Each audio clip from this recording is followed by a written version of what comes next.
तो आप सबका स्वागत है जे के ब्रो के इस चैनल पे। और आज हम देखने वाले हैं सोलो लेवलिंग के एपिसोड नंबर 28 को। तो 28 एपिसोड को स्टार्ट करने से पहले थोड़ी सी 27 की रिकैप कर लेते हैं।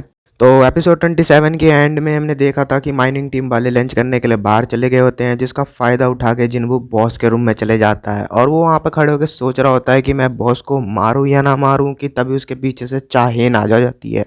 चाहेन यहाँ पे जिन्वू से पूछ रही होती है कि तुम यहाँ पे बॉस के रूम में क्या कर रहे हो, लेकिन तभी जिन्वू भी यहाँ पे सोच रहा होता है कि इसमें तो सच में कुछ खास बात है, ये मेरे पीछे इतनी जल्दी से आ गई और मुझे पता भी नहीं चला कि ये कब यहाँ पर आ गई। चाहेन उससे दोबारा कहती है, तुम यहाँ पे क्या कर रहे हो, मैंने तुमसे कुछ सवाल पूछा था, तुम माइनिंग टीम से हो, मगर तुम बॉस के रूम में क्या कर रहे हो, तुम्हें पता है अगर तुमने बॉस को गुस्सा दिला दिया तो यहाँ पे सभी लोग बिना मतलब में मारे जाएंगे।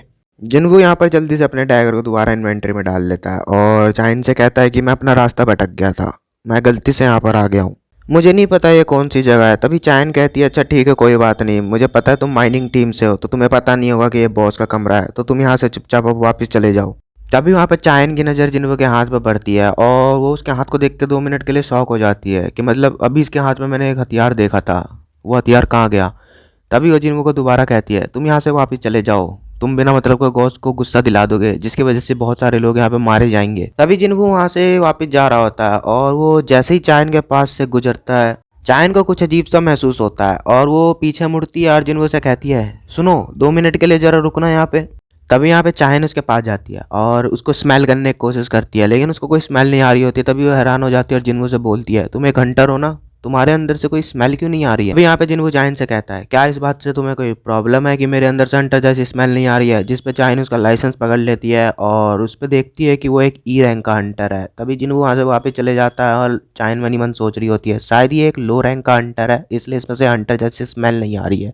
तभी माइनिंग टीम वाले भी लंच करके वापस आ जाते हैं और उनका कैप्टन जिन्वू से कहता है, तुम तो बहुत ही ज़्यादा लक्की हो, तुम अपना रास्ता भटक गए और तुम्हें चाइन से मिलने का मौका भी मिल गया। यहाँ पे बहुत सारे माइनर ऐसे हैं जिन्होंने 3 साल में आज तक कभी भी चाइन से कभी बात नहीं करी होगी। चाइन बहुत ही ज़्यादा अच्छी है क्योंकि हम सभी लोग लंच करने के लिए बाहर गए थे, तो वो बॉस के रूम में पेट्रोलिंग करने के लिए गई थी, कहीं बॉस जाग तो नहीं गया है, ताकि जब वो वापस आए तो हमें कुछ नुकसान ना हो। जिस पे जिन्वू कहता है, ये लोग तो बहुत ही खुश हैं क्योंकि इन्होंने अभी तक बॉस को नहीं देखा है। तभी वहाँ पर एक मेंबर जिन्वू से कहता है, चाइन की स्पेशल पावर ये है कि वो किसी भी हंटर की स्मेल को महसूस कर सकती है। जिस पे जिन्वू बोलता है, हंटर की स्मेल वो कैसी होती है। जिस पे वो मेंबर बोलता है, मुझे नहीं पता, ये एबिलिटी सिर्फ चाइन के पास ही है, जो कि एक स्पेशल एबिलिटी है जिससे कि वो किसी भी हंटर को स्मेल कर सकती है और उसे महसूस कर सकती है। तभी जिन्वू यहाँ पे मनी मन सोच रहा होता है कि तभी उसने अपने नाक को कवर कर रखा था क्योंकि यहाँ पे बहुत सारे हंटर हैं, तो इतने सारे स्मेल्स को कंट्रोल नहीं कर पाती होगी। और वो मुझे स्मेल करते हुए भी बोल रही थी कि मेरे अंदर हंटर जैसी स्मेल नहीं आती है, क्या मैं सच में एक हंटर हूँ।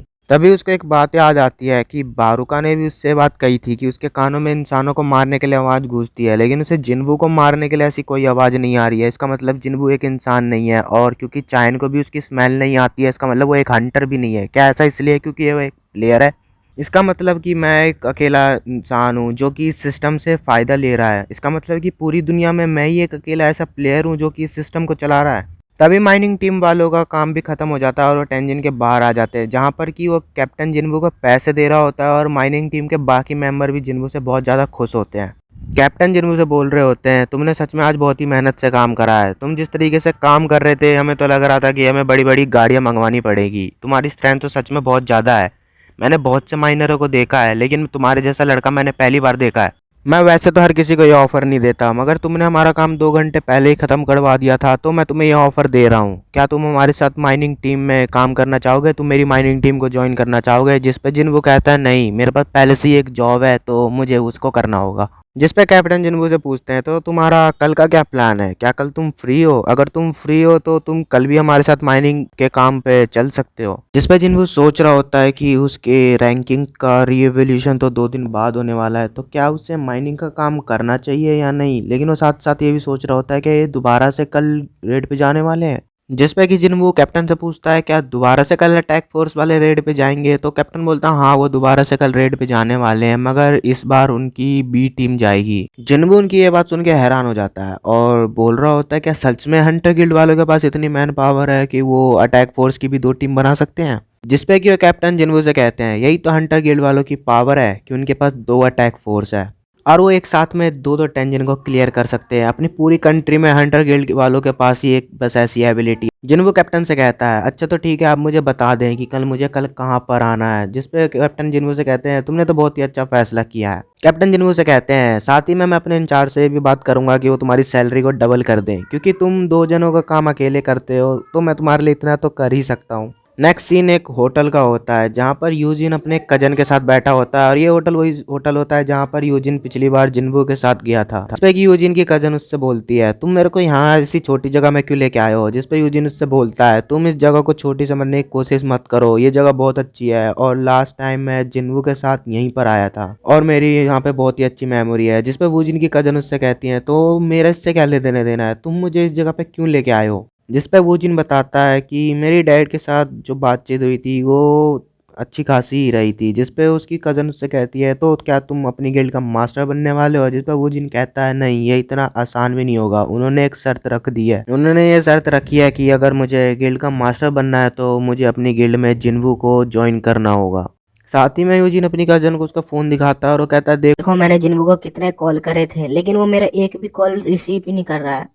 वो मुझे पूरा इग्नोर कर रहा है। उसने मुझसे कहा था कि वो कुछ दिन के लिए बाहर जा रहा है तो मेरी कॉल नहीं उठा पाएगा, लेकिन यहाँ पे तो पूरा हफ्ता हो गया है। ऐसा थोड़ी होता है, इतने दिन हो गए हैं और उसने एक भी कॉल भी नहीं करा है। और यहाँ पे बहुत ही ज़्यादा रो रहा होता है। जिस पे कि उसकी कज़न कहती है, तुम तो ऐसे रो रहे हो जैसे कि वो तुम्हारा बॉयफ्रेंड हो, मगर ये जिन्वू है कौन जिसकी तुम इतनी देर से तारीफें करे जा रहे हो। और वहाँ पे एक न्यूज़ चल रही होती है एक एक्टर के बारे में जो कि जल्दी एक हंटर बनने वाला है। उसका नाम लिन होता है, असल में वो वूजिन का बड़ा भाई होता है। और उसके बारे में ये न्यूज़ चल रही होती है कि जैसे उसका उसका रैंकिंग सिस्टम मिलेगा, वो एक्टिंग से रिटायरमेंट का ऐलान कर देगा। जिस पे यूजिन रोते हुए दोबारा से अपनी कज़न से बोलता है, तुम टॉपिक को क्यों चेंज कर रही हो, यहाँ पे मेरी और जिन्वू की बात चल रही है। जिस पे कि उसकी कज़न बोलती है कि लिन बिना मतलब में टाइम पास कर रहा है, उसको पहले से ही रैंकिंग मिल चुकी है, वो पहले से ही एक ए रैंक का हंटर, उसे लाइसेंस मिल चुका है। वो यहाँ पर ऐसा इसलिए कर रहा है ताकि जब वो रिटायरमेंट का ऐलान करे तो उसकी न्यूज़ पूरी दुनिया में फैल जाए और वो और भी ज़्यादा फेमस हो जाए।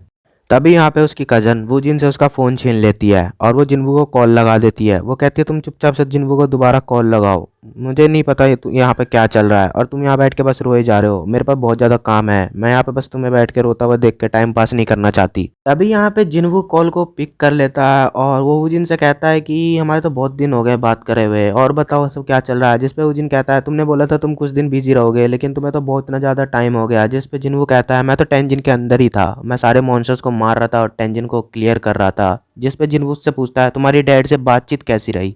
जिस पे कि वो जिन्वू से कहता है कि मुझे तुमसे बहुत ही ज़रूरी बात करनी है, क्या हम मिल सकते हैं। डैड ने मेरे सामने एक शर्त रख दी है और उसी के बारे में मुझे तुमसे बात करनी है। जिस पे जिन्वू कहता है, अच्छा ठीक है, हम इवनिंग में मिल सकते हैं। नेक्स्ट सीन यहाँ पर हमें एक बिल्डिंग का दिखाता है जो कि चायन का अपार्टमेंट होता है, और वो अपने खबरी से बात कर रही होती है जिन्वू के बारे में। वो उससे कह रही होती है कि मुझे जिन्वू की सारी इन्फॉर्मेशन निकाल के दो, वो माइनिंग टीम में था और वो बॉस के रूम में क्या कर रहा था। मुझे तो लग रहा है वो दूसरे गिल्ड के साथ ज्वाइन था और वो उनका स्पाई था जो कि वहाँ पे बॉस को जगा कर हमारे रेड को कैंसिल करना चाहता था। जिस पे वो खबरी चायन से कहता है, अगर मैं आपको सच बोलूँ तो हमारे हंटर गिल्ड के मैनेजर ने भी मुझे उसकी सारी इन्फॉर्मेशन निकालने को बोला है। मुझे नहीं पता उस लड़के में ऐसा क्या खास है, लेकिन पूरी दुनिया उसके पीछे पड़ी हुई है, हर कोई उसे अपनी गिल्ड के अंदर चाहता है। जिस पे कि चायन उस खबरी से बोलती है, क्या तुम्हारे पास सच में अभी उसके कोई भी इन्फॉर्मेशन नहीं है। जिस पे कि वो खबरी बोलता है, नहीं मैम, मेरे पास अभी सच में कोई इन्फॉर्मेशन नहीं है, मैं अभी भी उसके बारे में इन्फॉर्मेशन बस कलेक्ट ही कर रहा हूँ। हंटर एसोसिएशन वालों ने उसके पर्सनल इन्फॉर्मेशन पे लॉक लगा के रख रखा है, और मुझे ये बात समझ में नहीं आ रही है कि वो एक ई रैंक का हंटर है और हंटर एसोसिएशन वालों ने उसके पर्सनल इन्फॉर्मेशन पे लॉक क्यों लगाया है। ये सच में बहुत ही ज़्यादा अजीब बात है। चायन यहाँ पे मनी मन सोच रही होती है, एक ऐसा ई रैंक का हंटर जिसके बारे में हमारे गिल्ड का मास्टर भी जानना चाहते हैं, और हंटर एसोसिएशन वालों ने उसकी इन्फॉर्मेशन पे लॉक लगा रखा है। आखिर ऐसा उसमें क्या खास बात है। तभी वो कॉल को कट करती है और अपने बिस्तर पे जाके लेट जाती है। चाहे कुछ भी हो, जिन्वू में कुछ तो डिफरेंट है, वो सब बाकी हंटरों से बहुत ज़्यादा अलग है। साथ ही में उसके अंदर से बहुत ही अच्छी खुशबू आती है। दूसरे ही दिन हमें जिन्वू का सीन दिखाया जाता है। वो वहाँ पे माइनिंग टीम के अंदर काम करने के लिए पहुँच जाता है, लेकिन वो वहाँ पे बहुत ही ज़्यादा शॉक हो जाता है क्योंकि उसको वहाँ पर सीन बहुत ही ज़्यादा फैमिलियर लगता है। उसे मिस्टर सॉन्ग, जूही, इन सब की बहुत याद आने लग जाती है क्योंकि वो सब लोग उसके साथ बहुत ही फैमिलियर तरीके से बिहेव कर रहे होते हैं। साथ ही में कैप्टन जिन्वू से बोल रहा होता है, आज तुम हमारे साथ ही लंच करोगे, आज भी तुम ये मत बोलना कि तुम पहले से ही कुछ खा पी के आए हो। उसी वक्त अटैक फोर्स से एक बंदा आता है और वो माइनिंग टीम वालों से बोलता है, क्या तुम्हारे पास कोई एक एक्स्ट्रा बंदा है।